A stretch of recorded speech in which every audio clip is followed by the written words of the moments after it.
Hi, my name is Lisa Silliman French. I am a professor of emerita from Texas Women's University here in Denton, Texas, USA. And today I'll be presenting with.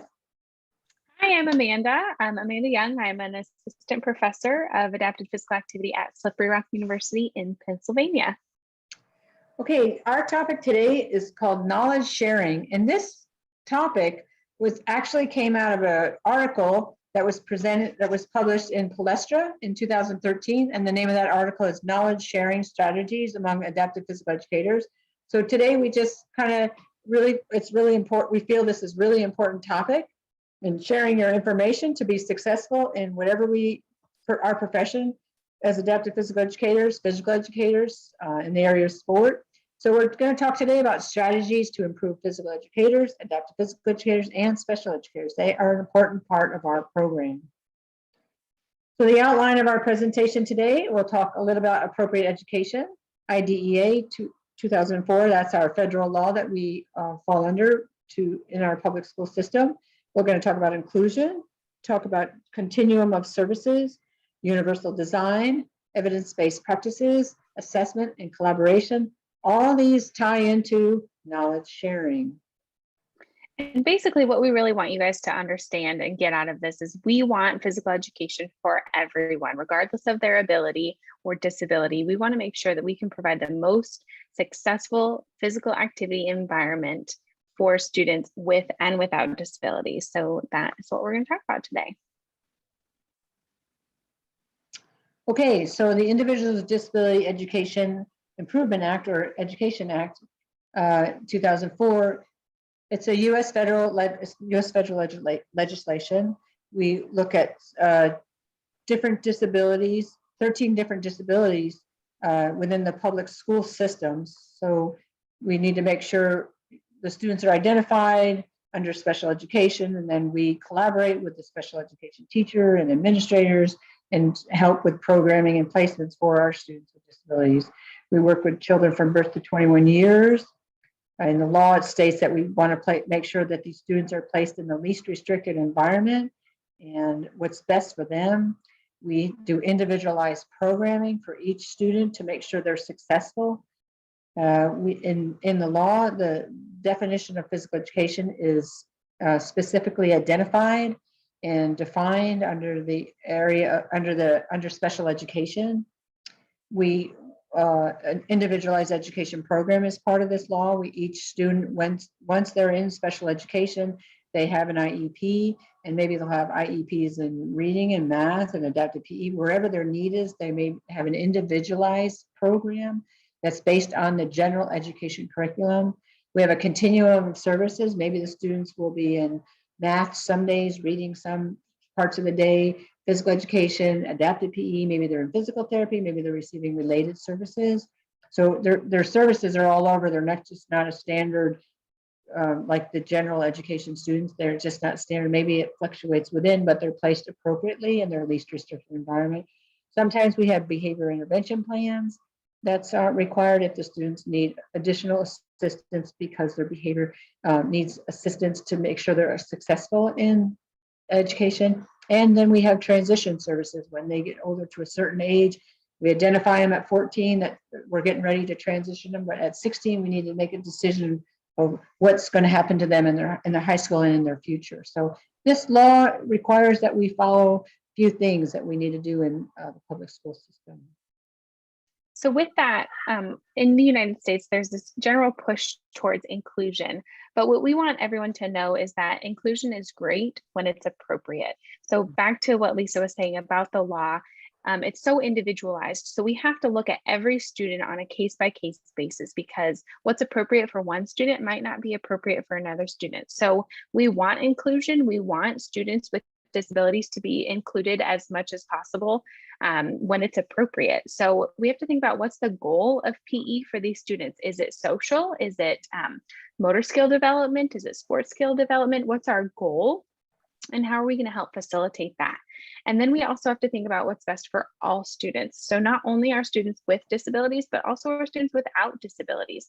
What situation is best for every student to find the most success in PE? So inclusion is wonderful and it can do so many great things, but we just have to make sure that it is appropriate. And if it's not appropriate, then there are other alternative placements for our students with disabilities. Okay, so where do we place our students? So we have an opportunity to, we look at, this is a model that you can see this model in varied forms in different textbooks and different publications, but we just kind of put a general one together. And so you have level 1 would be ideal. All our students are in general physical education, and the students with disabilities participate in PE with no assistance. And then you have a level 2, and this level would be general physical education with adaptive physical education consultation. And this is where probably modifications more than accommodations. Accommodations generally are students in the 504 world, but accommodations and modifications are put in place so they're successful. So we just go in and make some adjustments, maybe a larger ball, maybe we need a partner during a different activity, maybe they need some arrows, maybe they need an interpreter. So that's level 2. Level 3 is when they APE direct services in general PE. So we go right into the general PE setting and provide direct services where, so there's a general PE teacher and the AP teacher, we work together in that setting. Level 4 is self-contained AP, where we will pull with the PE teacher or with the APE teacher, but they're not in the general PE setting. So it's a little bit more self-contained. Maybe it's reasons because it's a medical reason. Maybe the student maybe they can't handle a large amount of students. So we try to, in level 4, we'll try to maybe put the student aside with other peers. Maybe you can bring peers in. So you can vary within each one of these levels, but generally that's with PE teacher or APE teacher. And level 5 is self-contained APE with additional staff. So that's really when you're more in the higher need students, where they're maybe severe physically and severe mental intellectual disability. So we will work with the PE teachers, paraeducators, or special ed teacher, and we don't go to PE in that setting. So universal design. This is really important, and Dr. Michelle Grenier will be doing a presentation in detail on this, so we won't touch a lot about this, but this is important because we need to, as teachers, we need to make sure the environment and the learner is able to be successful. So we want to make sure there's multiple means of representation. This gives the learner various ways to acquire information and knowledge. It just can't be one way, because our students with disabilities may not be able to learn this one way. So they need multiple ways of learning to get the same outcome. So we need to provide that. We need multiple means of engagement. We just can't teach just one way. Maybe we need some visuals, maybe we need some lights, maybe we need some signs. So it taps into learners' interests, challenges them appropriate, and motivates them to learn. So we need other ways to get them to learn. So sometimes that command style is not going to work. We need to provide other types of learning styles. Multiple means of expression. This provides the learner alternate ways for demonstrating what they know. So let them express what they're learning and what they know to find out that information, or so that we know that they understand. So this environment in the learner is really important, that we adjust. It can't just be one way each way. It's got to be open. There's a little cartoon here. For a fair selection, everyone has to take the same exam. Please climb that tree. Obviously, so we can't do that to our students. It can't be this, as you can see, this is not going to happen. So there's not going to be much success here. So we, as the educators, we need to share. We have to have an environment that's everybody can learn. So hopefully you'll get to see Dr. Grenier's presentation on this, and she'll go a lot more detail on this topic. And the cool thing about the universal design for learning is that everyone benefits from it, not just our students with disabilities. So when we're able to use these best practices of pedagogy, that really pulls in this universal design. So like Dr. Lisa said, hopefully you can listen to Dr. Grenier's lecture and get more information on that. Yeah, I know I threw in the environment. I always do. I know it's the learner, but we've got to make sure that environment. Yeah. I'm sure she'll touch on that. And so talking a little bit about evidence-based practices. So we want to make sure we have a professional dialogue with everyone that we're dealing with. Specifically for our students with disabilities, there are so many professionals on that team that are all serving the child. So we have to make sure that we're constantly in dialogue, collaborating with everyone. We also want to take into consideration study groups. So maybe we're working with everyone else to see what kinds of plans we can come up with, how we can help our students find success. We want to think about peer adapted physical education observations. So when we look, and this kind of goes along with peer coaching, when we have students with disabilities working with students without disabilities, that peer mentorship is huge, and it's so encouraging for both students. There's so many great benefits of a peer mentor, peer coaching environment that both sides or both students can benefit from. We want to look at curriculum development. Also, things are constantly changing. I'm sure most of you had to change to virtual in the last year. So we have to figure out how we can adapt our curriculum and develop it so that we're keeping up with the current trends. We're still meeting the standards and making sure our students are successful in our classes. We also want to look at collaborative action research. So what are other practitioners doing? What are they publishing? What are they finding that's working for them? What are these evidence-based practices that we should be using? If we all know that teaching, the field of teaching is currently evolving, so we need to stay current with what's going on and what's working for other people so we can continue to develop our own teaching and making sure we're working the best for our students.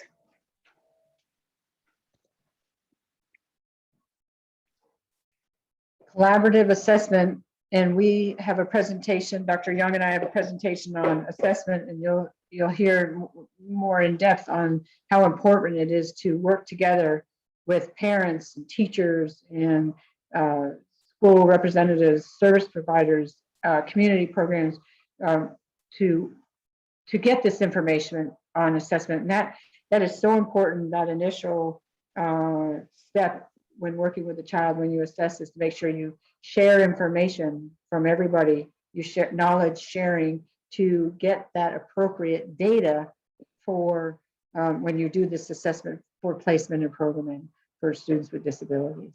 So we have a presentation on that, but that's an important component of this presentation. So another big part of knowledge sharing and collaboration is just communication. I mean, sometimes it's so difficult being the one PE teacher or the one adapted PE teacher, especially if you're an itinerant teacher, like so many of our APE teachers in the United States. They travel to different campuses. So we have to figure out what's the best way to collaborate. And a lot of times that is communication, and it takes time and it takes effort, but who really benefits are you as the provider and our students. So there might be something going on. Maybe we're seeing some behavior in APE. Come to find out, the same behavior is happening in speech. So what's triggering this? Is there a time conflict? Is there a transition piece that we're missing? If we can collaborate with everyone and share what's going on in our own classes, what we're learning from other people in professional development, then we can figure out how we can really work together to benefit our students.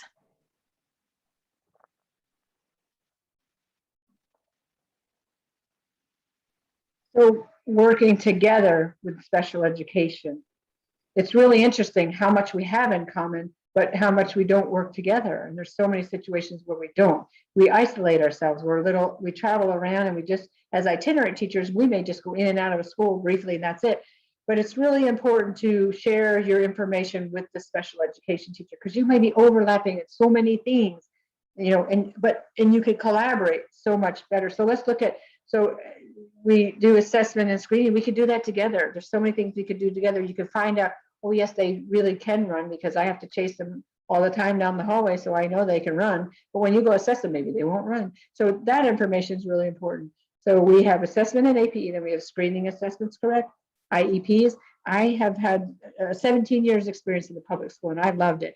And there's so many times, and towards the end of my maybe as you teach, you get better. And I started writing IEPs with my special ed teacher. So we had collaborative IEPs. So I really liked that. So we worked together as a team. We did the grading together. We wrote our goals and objectives together. It was nice. And so that's really important. And your evaluations, your FIEs, we call them here, they're your evaluations, your write-ups of all the assessments. It's your reports of the assessment. You can do lesson plans together, and we have to do lesson plans together because you may only be at that school twice a week. Maybe they'll go to physical education the other days, but maybe the special education teacher also has to provide the PE services. So they're going to need those lesson plans. Statewide assessments. Many states have just different state assessments. Louisiana has the C tape. I'm going blank right now, but many states have that. Yeah, FitnessGram. We have statewide assessments. Very good. Statewide assessments. I'm glad you said that. Thank you, Amanda, for cueing me in on that one. That's really important because when it's time for them to do their statewide assessments to document to the state, we can't be left out, adaptive physical educators, and that's important. Maybe our scores and data won't go into the system, but we have to have that all recorded so we have it. So working collaboratively with special ed to help do those statewide assessments in the area of adaptive PE is really nice. Alternative assessments, we have that. We all use that. Ecologically based, entrance and exit criteria, we use that in adaptive PE. So you could see where RTI, response, I don't think they call that anymore. I think they don't call that anymore, response to intervention anymore, I think they've changed that.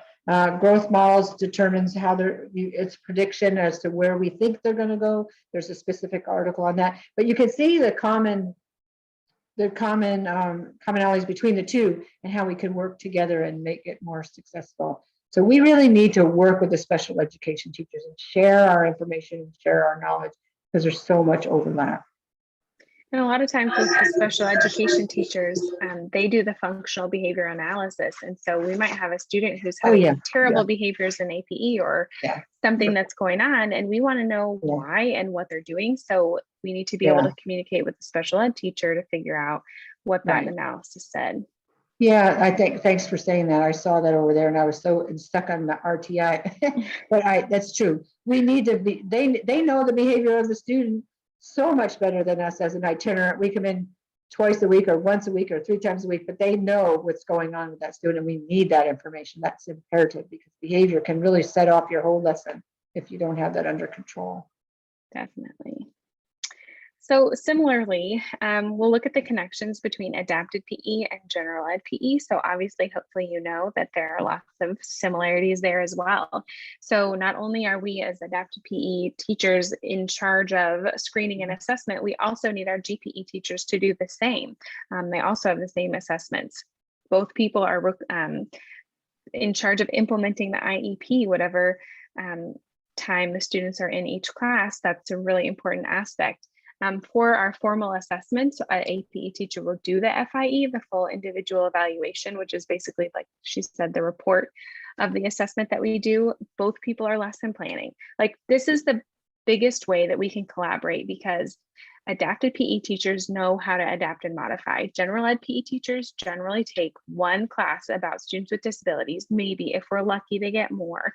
But that's where we can come in and say, okay, you're playing a game of volleyball. Cool. Why don't you try to use a balloon? Why don't you use a beach ball? That way, all students can be successful. Maybe you try sitting volleyball. With our extensive knowledge on how to adapt and modify physical activities, we can really help benefit all students in general ed PE. So those lesson plans should be working on together. Same with statewide and alternative assessments, ecological inventory assessments, entrance and exit criteria, growth models. So a lot of the similar things that we see with special ed, we also see an overlap between APE and GPE. The behavior intervention plan, the BIP, is something that goes along with that functional behavior analysis. So we want to make sure that our students are being successful, and sometimes that has to deal with behaviors. So maybe we're not modifying a specific sport skill, but maybe we're helping to modify a behavior, implementing some kind of schedule or picture task cards so that our students are not showing those unwanted behaviors. In APE and GPE, we have the same curriculum standards. So students are assessed on those same grade level standards. That's where we want them to be. Sometimes our students with disabilities need those modifications to get there, but it's the same idea, same curriculum, and same standards. And with that comes placement levels. So that continuum of services where our students are most successful. Anything to add to that, Lisa? No, I think you did wonderful. We have to work with the general PE teacher. Once again, like what I stated earlier, we don't take the time to do it in reality, and we need to. And sometimes you're going to have physical education teachers that don't want to work with us. And that's just life, and that's okay. But they do need to be part of that initial process. They really do. So a lot of times when we think of our students with disabilities, we forget about athletics. So there are actually a lot of opportunities within the disability sport field where our students with disabilities can play and compete in sports. So disability sport should be something that all general ed PE teachers are mindful of. I think we can really show thanks to the Paralympics and their vision, because they're getting disability sports put on national TV. So I don't know if you guys know, but the Paralympics, hopefully you do know, is alongside the Olympics, and athletes with disabilities compete in, I think, 22 different sports in the summer. And just the ability for our world to see people with disabilities participating at the elite level of sport competition, that is so great for our students with disabilities to see that they can also participate in these sports. So we might have to do a little bit of background work to help our GPE teachers to see, hey, let's do a week on sitting volleyball, or maybe we're going to give everyone blindfolds and play a game of goal ball. All these disability sports kind of level the playing field for our athletes with disabilities. So when we can implement that into our general ed curriculum, that does wonders for our students with disabilities, because they can see that everyone's playing on their level playing field. Another thing Special Olympics specifically has is Interscholastic Unified Sports. So along with our high school sports, Special Olympics IUS is put into the schools as a varsity sport. And that is where students with and without disabilities participate as partners in a different sporting event. Here in Pennsylvania specifically, they compete in track and field and bocce. So we have our local high schools compete at the varsity level in these sports with students with and without disabilities, which is great for everyone involved. So we have to think about and remember our federal law, which is Section 504 of the 1973 Rehabilitation Act, provides these services and supports physical activity for individuals with disabilities. So we really can help and push for the inclusion of athletics in our GPE or in our schools. Administrative strategies that foster knowledge sharing. If my opinion is that if you don't have a nice relationship with your administrator or don't have that support, your life is a little bit tough as an adaptive physical educator. And I've had the opportunity to work in both environments. I would choose the latter, working as a nice collaborative approach with my administrator. And I'm telling you, it makes your life so much easier. So some of the things we highlighted here from this article is enhanced leadership and effective school or school district management. Find out who is the leader that oversees your area in adaptive PE. How can you work with them? How can you work together and share that knowledge so they understand what is adaptive physical education? How can you be effective for the program in adaptive PE? And so that's really important. Awareness of educational issues. So if there's something going on in adaptive PE, we're having problems in adaptive PE, or whatever the issues are educationally related, we need to share that and come to a conclusion so it benefits the program, but most importantly, the student, of course. So that not telling your administrator and not providing that information so they're aware, or on the other side of the house, they need to share with you what's going on with special education. Are there any new changes that we need to know about so that we can work collaboratively together? School or school district vision and educational goals. You as an adaptive physical educator need to know the vision of what's the vision of the school district. Where are they going? What's their direction? what are their educational goals? Because if you're thinking you're going to do this and you're not going with the district, it's not going to work. You got to come back and you need to work together with your administrator to work on that vision so that your programming and with your students, with the students, can be aligned with the educational vision. So that's really important. And that's sometimes we don't look into that, but we really need to know the direction of your school district, school or school district atmosphere and culture. I learned the hard way on that one as well. I came from the north and came to the south, and I had no clue there was a difference with the north and the south, but there is.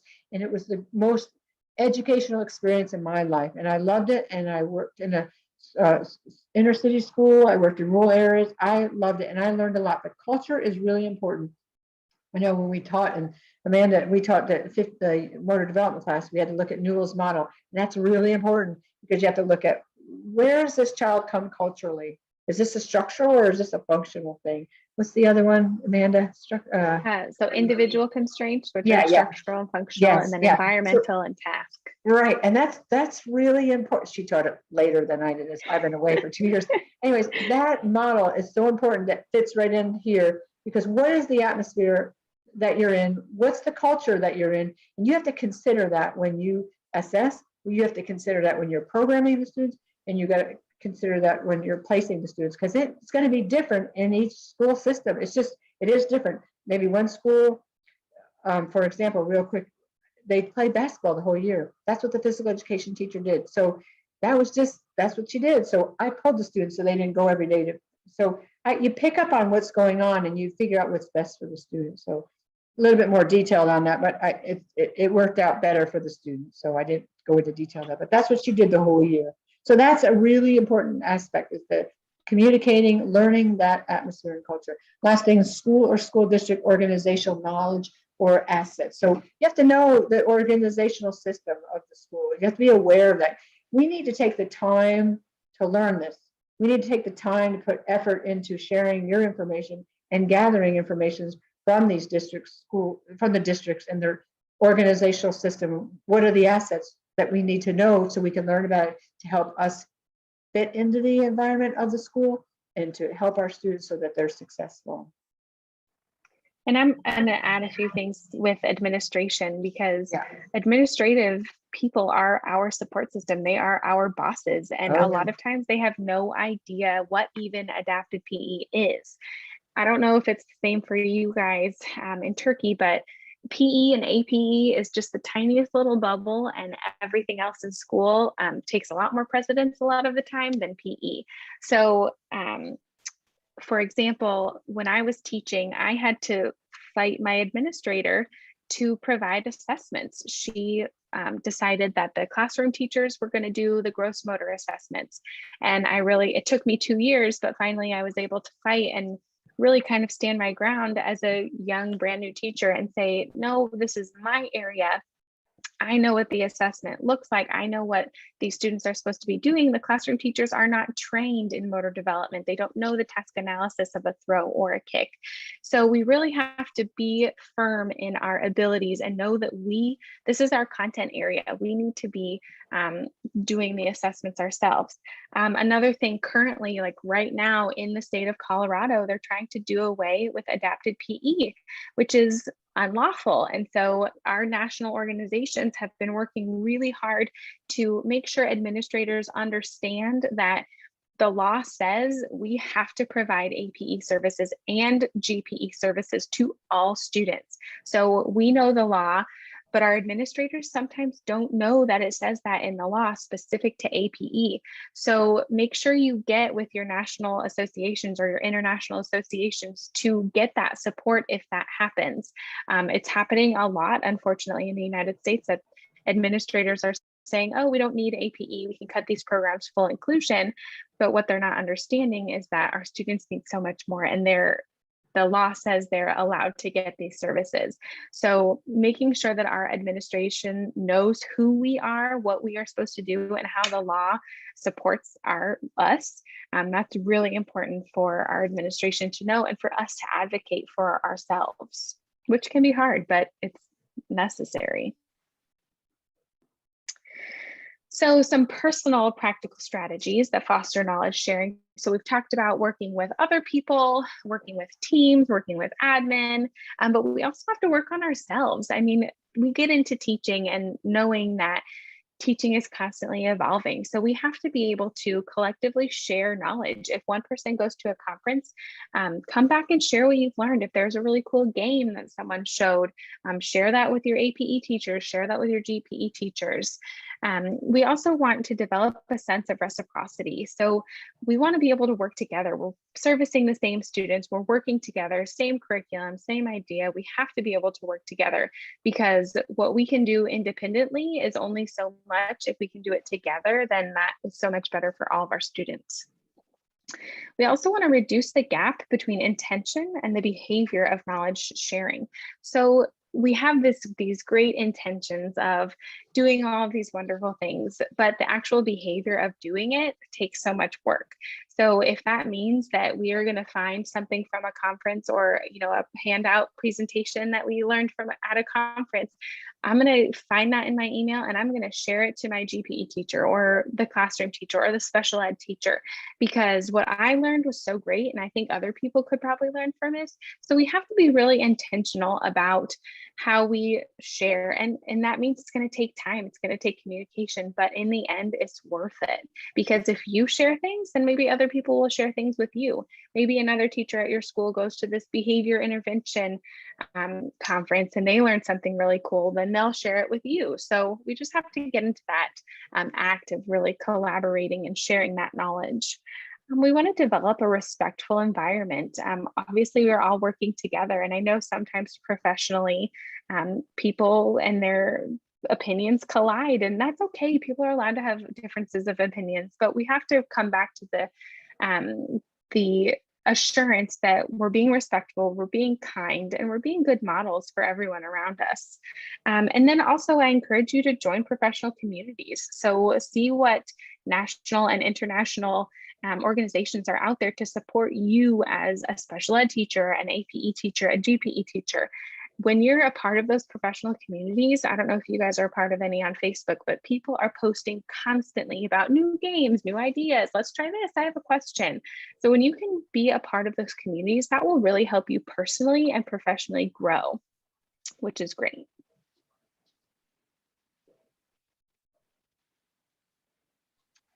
So we're getting close to the end, and I think you're getting the point that it's important for us to share our knowledge and to also receive information so that it's successful. And it involves a skill.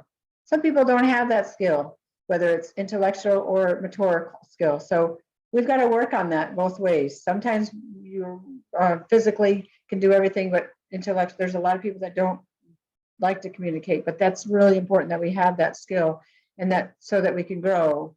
We have that ability, we have the experience. Your experience speaks. So talk about your experience and share that information. You'll go to different training centers. You'll feel confident. You're going to learn. You're going to gather some knowledge. And there's advanced training. So all this pulls that your skills will spread out, and you'll learn this information, and you'll feel much more comfortable with this information. And you'll learn to work with administrators. You'll learn to work better with parents, and to help to bring all this together. But you're going to have to demonstrate your knowledge that you have from your school, everything that you've learned, your trainings that you've had, competence, your ability, you'll learn to grow. So that's really important that you continue to grow. It's never ending, so keep going. So it's important that as an APE teacher that you have those skills, and you'll learn to get better at them. And finally, I want you guys to really think about advocacy. So as educators, we have to advocate for ourselves a lot of the times. We have to advocate for our students. We have to advocate for being kind. Maybe we need to teach our own students to be self-advocates, but just really taking into consideration this idea of advocacy. We want to make sure that all students are included and provided with the best educational experience that's affordable to them. So we want to be able to make sure that we help them advocate, and we advocate for everyone's needs. So with that, That was a lot of information, but we are always available to chat. If you guys have questions, feel free to reach out to us. We're also on Twitter, so give us a follow, and we would love to continue this conversation. We want to know what you guys do for knowledge sharing and how we can help be a part of that. One thing I want to add in closure from this article written by Singho Choi, Ron French, and myself, it's just a nice closure too, is knowledge sharing is an endeavor that depends, adaptive physical educators, your time and your energy. Thus, APE teachers who are knowledge sharers, if we are knowledge sharers, we should be made to feel that the time and energy that we spend sharing our knowledge and them sharing their knowledge is valued and respected. That's the most, those are the key words, is you're valued and you're respected. And then everything that we talked about should all come together in the perfect world, right? So anyways, we like this topic. We have a nice experience and we love to share. So hopefully you'll give us a shout and tweet Dr. Young more than me, because I barely check mine now that I'm retired. So thank you, everybody. Hopefully we get to talk to some people. So thank you. Yes. Thanks, guys. Thank you.